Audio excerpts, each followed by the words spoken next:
Right then, ladies and gents, we got some rumours about the Green Lantern Corps. Interesting. Rumoured to focus on Jon Stewart. I like that character for the Green Lanterns. I really like him, actually. I think he's a fantastic Green Lantern character. Always enjoyed him more than Guy Gardner, to be perfectly honest. So, here we go. This is courtesy of Heroic Hollywood, and is straight up a rumour, so just don't. Again, straight rumour. Don't worry about it. It might be false. Take it with a pinch of salt. Whatever.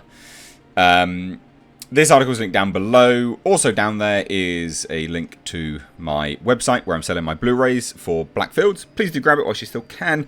It's limited availability. They will be gone soon. As soon as interest dies down, they're gone. Like, they will never be sold again. And also, secondly, is my second channel. It's a car channel. It's called Car Nonsense. I'm rebuilding a Nissan Pulsar GTI-R over there. So if you like cars, you should actually know what that is. And you'll probably be interested. So check it out. But anyway, let's dive into this. Now again, straight up rumour, we don't know yet.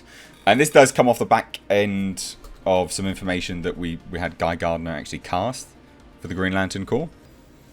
So last week we learned that Finn Wittrock will play Guy Gardner in the Green Lantern TV series coming to HBO Max. And despite being far from the most popular human lantern, it's a stellar casting decision. I'll give him that.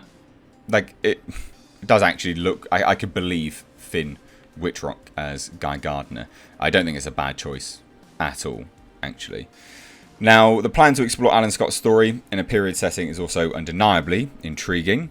Yeah, fine, I guess. However, many fans were of course disappointed by the fact Jon Stewart is being overlooked in the show. That's what people think anyway. But this seems to fly in the face of that. Many expected him to be the lead, because of course Zack Snyder was forced to remove his version of the fan favourite hero from the Snyder Cut of Justice League. So, if this new report from Heroic Hollywood is to be believed, it's because there are big screen plans for Jon. And there could be. There could be. It does seem odd that they would make them swap out Jon Stewart, but then throw in Martian Manhunter. Oh, that's very, I don't know, odd choices. Odd choices. So here we go. Here's what it is. An insider with knowledge on the project tells Heroic Hollywood that a Green Lantern Corps film is still in development, with Jon Stewart as the lead, the site reports. Hal Jordan will also appear in the film in a mentor capacity. The film was initially being developed and written by Geoff Johns, but it is unclear if he's still attached. Because of course, ladies and gents, Geoff Johns has essentially been Me Too'd by Ray Fisher for acism, despite Geoff Johns having an ex-wife that's black. But, you know, whatever. We still don't know how Green Lantern Corps and Green Lanterns will link up. The thing is, I can actually believe this, and, you know, they say here about Green Lantern Corps and Green Lanterns linking up, or you know, how it's going to do that. They've been really, really, really painstakingly blunt and obvious that they are going to be linking everything up.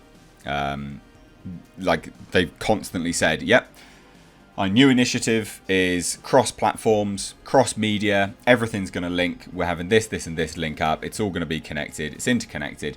They're basically going, we are going to be Marvel. And I don't hate that, but to say now, here, oh, we still don't know how Green Lantern Corps and Green Lanterns will link up, it's going to link up. Like, they've made it bloody obvious that everything will be connected.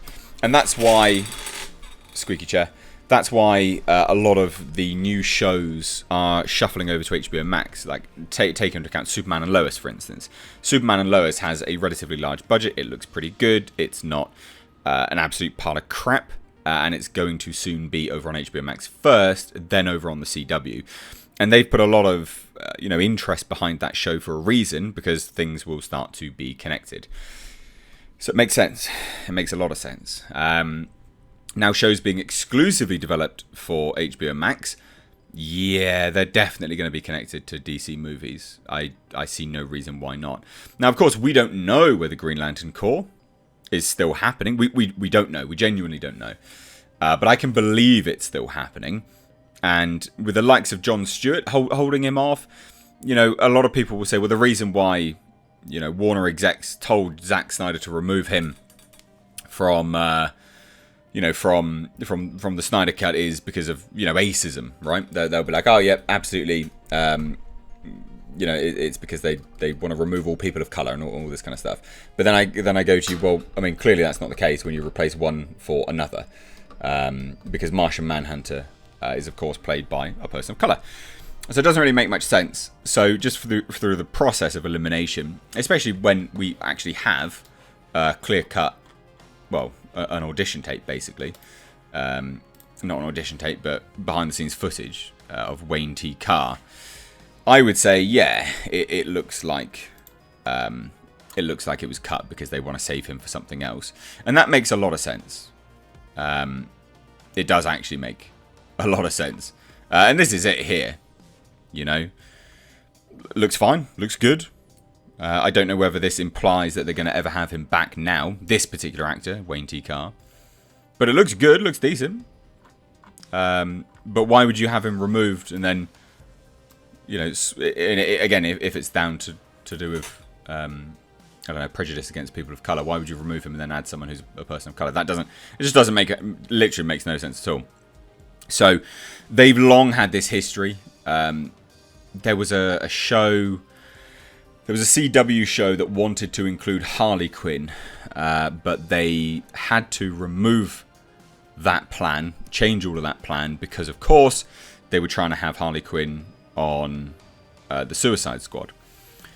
So if there's no Jon Stewart in Green Lanterns on HBO Max, there was no Jon Stewart in the Snyder Cut, I would say Jon Stewart is being saved for his own movie. It makes sense. It's not confirmed, but logically it makes sense.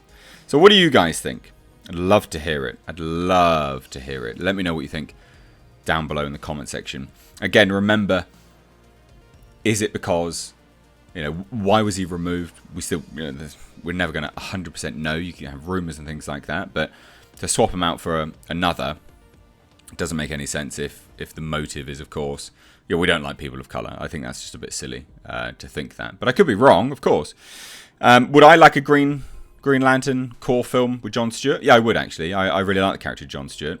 I really enjoyed him in the old Justice League animated series, but it's fantastic in that.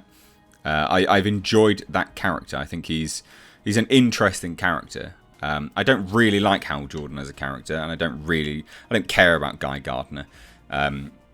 But Jon Stewart as a Green Lantern character has always been interesting because he seems rather accomplished as a Green Lantern, and I want to see that with some of these superhero characters. I don't want to see them just basically trying it all out. I want to see them be accomplished. I want to see them be a full-fledged superhero sometimes.